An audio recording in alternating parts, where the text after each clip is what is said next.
Hi, I'm Marcy Thomas, And I'm Alvin Thomas.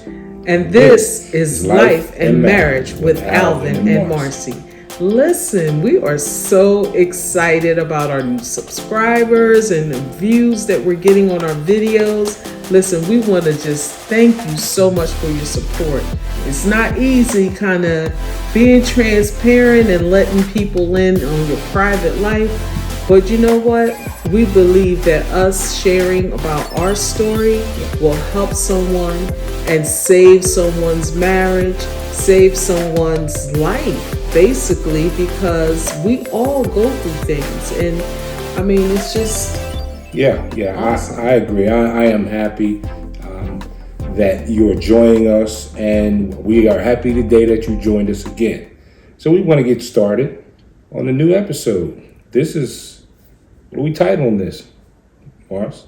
Well, the title is The First 60. We're not talking about jail, not first 60 days in jail. Mm-hmm. We're talking about the first 60 months. We're talking 5 years, the first 5 years. Yeah, the first 5 years can be very, very difficult if you are not prepared to handle what you need to do.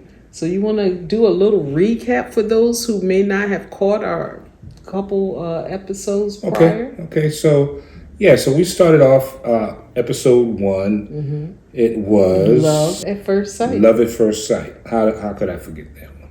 Love at First Sight. And which it was. Like I said that in the first episode, some people think that's a fairy tale, a cliche. But it actually did happen. I believe it still does happen. Mm-hmm. The next episode was what? Marcy, I have something to tell you. Yeah, Marcy. I told you. Yeah, he did. And we also thank you for the views and the comments on that. We had various comments, and we appreciate all of them. And so we always want to see and hear other views. That, again, is to help you learn and to help us learn and grow. Absolutely. So our third episode was called The Blend. And this basically, we talked about our family coming together, blended, and the challenges that we face trying to bring our families together and just be able to live with one another in a harmonious way. Yeah, and again, the comments with that were, again, extraordinary, very helpful comments. A lot of people went very personal, and then we had some professionals that even chimed in on that episode to give us good advice. So you go back to either one of them, look at the comments. Share them with your family and friends. If you know a family or a couple that is going through any of these issues, please share it with them. Maybe it will help them move past this area that they're stuck in. Yeah. So you ready to get started talking about this first 60? Yeah, we're ready. All right. So let's start off like this. Let's see, changes, adjustments. Yeah.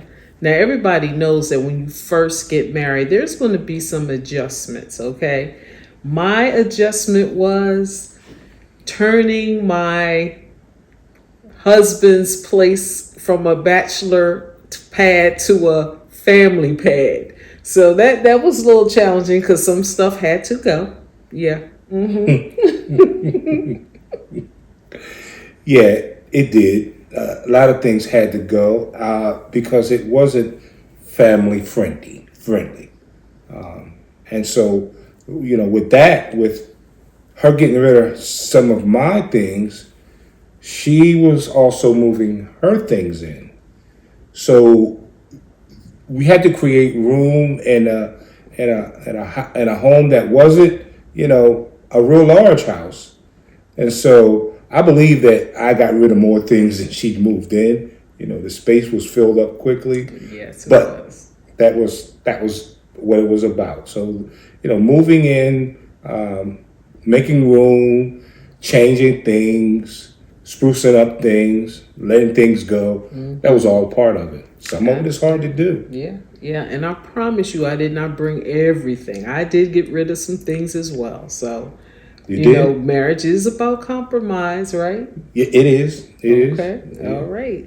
So I would say another challenge that I had was getting respect from my new neighbors and neighborhood, because my husband lived there since he was how old? 5 years old. So they knew his parents, and I had to earn respect because one day I come outside and a lady up the street was cutting the flowers out the yard, and I was like, I'm sorry, but did you ask someone that you could do that?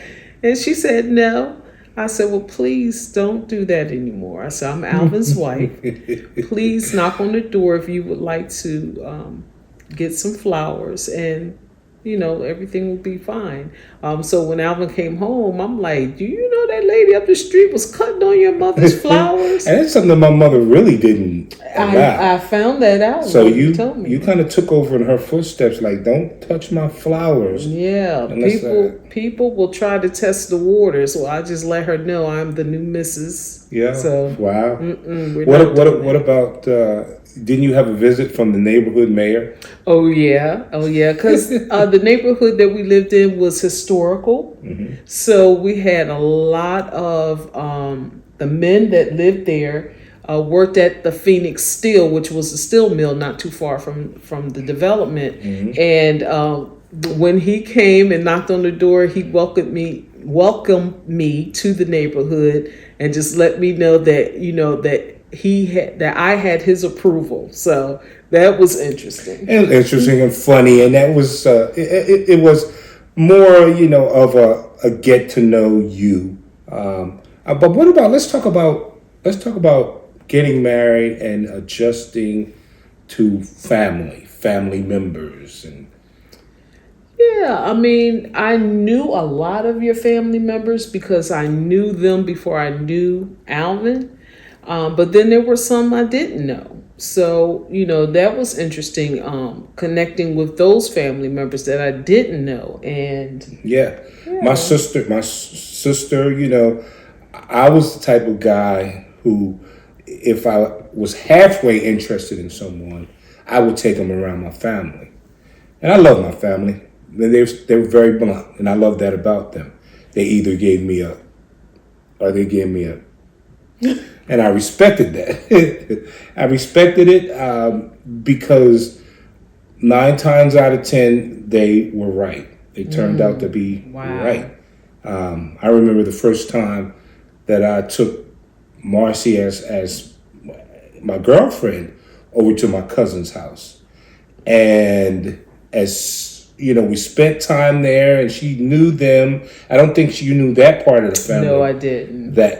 But these cousins were like sisters and brothers to me. And the female cousins in the family, as soon as they caught my eye real good, I got a bunch of these everywhere. Thumbs Thank up. goodness, I was so nervous. Felt like I was under a microscope. Like, oh my God, they're peeking at me throughout the kitchen. So what do you do? What do you think would have happened if the family didn't particularly like you? We talked about keeping people out of your business, but it is important that your family and the people that you're around kind of gel, because you don't want to eliminate yourself from your friends, and you don't want to eliminate. I don't want to eliminate myself from my family because they don't like who I'm with. How do you deal with family members who aren't as receptive as others? That's a question that that's tough. It's tough because you value your family and friends' opinion, but in all essence, when you know that this is the person that you want to spend the rest of your life with, you have to go in prayer about that situation, because like they say, blood is thicker than water. But come on now, when you're husband and wife, you have to be careful who you let in that circle. I mean, it's God, is your husband, and it's the wife. You can't allow that to destroy your relationship or cause any kind of friction. It may come down to the point where you have to talk to them and say, hey, I understand that you may not click well with my mate or whatever, but this is my husband or my wife. And really, I want you to respect her as well as you respect me. Your family received me well. I remember of you at the wedding, watching our families interact. And it was so relaxing and it was so comfortable. And that just sealed it for me. Our families were able to communicate and laugh just like they'd known each other for years. That they were celebrating us, and that made me feel really good. Sometimes it doesn't happen like that. But do you know people who have to deal with families battling, not talking to the other side, or that's a rough situation to be in. Yeah, I can only imagine some of the things that they encounter when the families don't gel. Y'all help us with that. Give us some comments on. Yeah, we'd like to hear your story and how you dealt with that situation. Yeah. So the adjustment period. So we're going to talk about changes. So not only was I changing the house because it definitely wasn't representing family, but at that same time that we were married, newly married, we had new employment, come into play because you were laid off from your steel mill job. Yeah. It was a blow. The good job that I talked about in our first episode just went away. It dwindled away until I had nothing. So now at this point, our first year in our marriage, we not only had a son, we had a daughter. And so now we have 2 children, and I had no job. And one on the way, remember, Jaleesa was... And one on the way in the first year? No. Well, in the third year. But that first year, all that happened, I didn't have a job.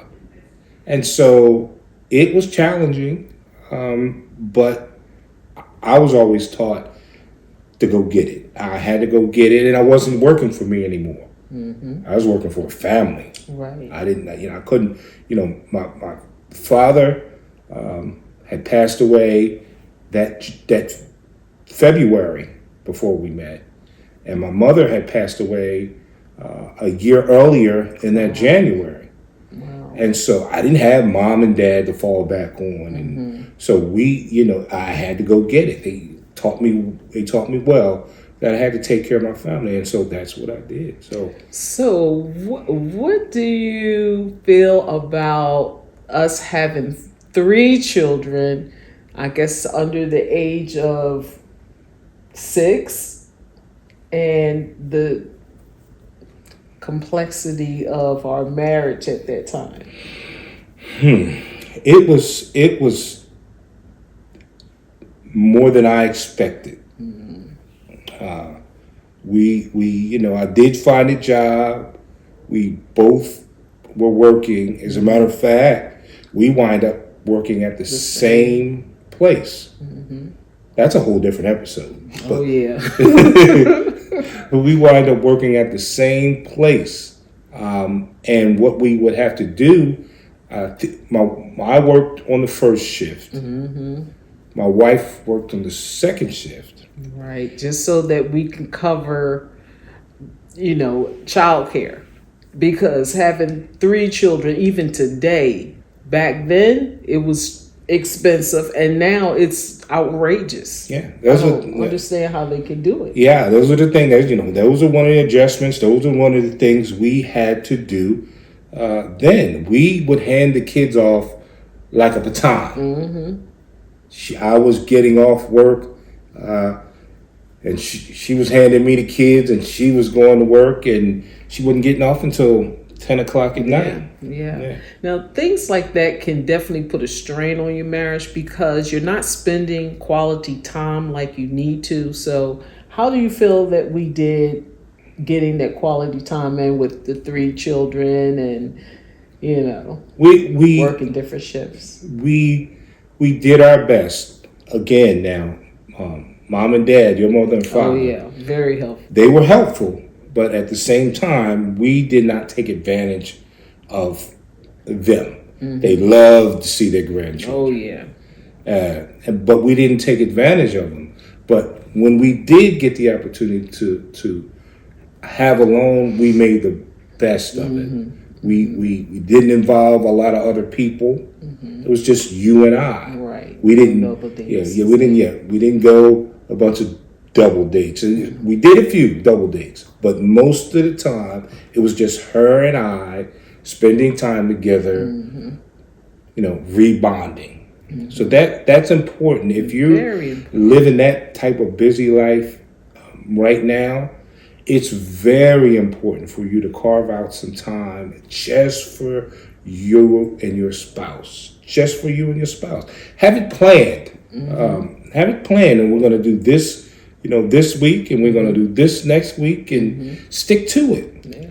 And so that's important. Yes, it is. Yes, it is. So, also, we're going to talk about some of our accomplishments in those 60 months. 60 months in. Yeah, 60 months in. Let me tell you, at this point, we were working at a mental health facility, and it was stressful. Work was stressful, and then you come home, and that's a different type of stress because you're trying to be the best parents that you can be. And it was truly interesting to the point where I started saying, okay, I don't think I want to do this work for the rest of my life. And I started saying to my husband, I really would like to go back to school and, change careers. So what did you think about that? I mean, that was on my mind also. The working the two different shifts was getting old. Like I said, we made it work, but there was a breaking point. Talk about the breaking point. When I was working first shift and you were working second shift, there became a breaking point to where you couldn't. I had enough. Yeah. This one particular day, Alvin was coming to pick me up on second shift, and so we left our daughter with some family members, and once we get home, we get some information from one of our neighbors. I don't know who y'all got watching these kids, but we just found your daughter in the middle of the street. And this was a busy, busy street. Yeah. Apparently, our daughter walked out of the house. She was only like 2 years old. And one of our neighbors was sitting on the porch, and the headlights hit down the street, and he saw what he thought was a dog was actually our daughter in the middle of the street. Yeah. He scooped her up and brought her to the house, and that was the last straw. I was a wreck. I mean, I fell apart because I felt guilty. My family was watching her, but they got distracted, and she just walked out the door. I mean, it could have happened to anyone. I called our higher up on our job, our manager, and I said, look, I'm either going to have to quit or I need to be put on first shift so that I can make sure that, my childcare is secure and that my children are okay. And thank God, through prayer, they said, look, no problem. We definitely don't want to lose you. So they arranged for me to be on first shift. So that was a blessing. It was. And it just makes me think about the sacrifices, again, in that first 5 years. There's a lot of sacrifices we made to make it work. Because those times that, I found work between a major job, between a full-time job, kept me out of the house a long time. I would work one job in the morning and work another job in the evening. And so we just, it was difficult, but, we still had to spend time with our family. Absolutely. If you're struggling with that, make time. Write it in your schedule. Put it in your phone so that it buzz. Okay, this Friday, me and Babe is going out to dinner, or we're going dancing, or we're going to do sipping paint or something. But you definitely have to make that time for one another. Yes, you're tired. I get it. But marriage is about working together to make it work. Yeah. And, as far as our accomplishments, I think our biggest accomplishment was our children. Yeah. Our children blessed not only us, blessed our entire family. Yeah, absolutely. My only regret at that time, I was watching my children young and growing up, is that my parents weren't around to experience their grandchildren from my set of grandchildren. Right. And but it was a joy watching your parents. Yeah, they were a mess. Those kids were so spoiled. Yeah. I tell you. And then I did get in. Like I said, we wound up working at the same place.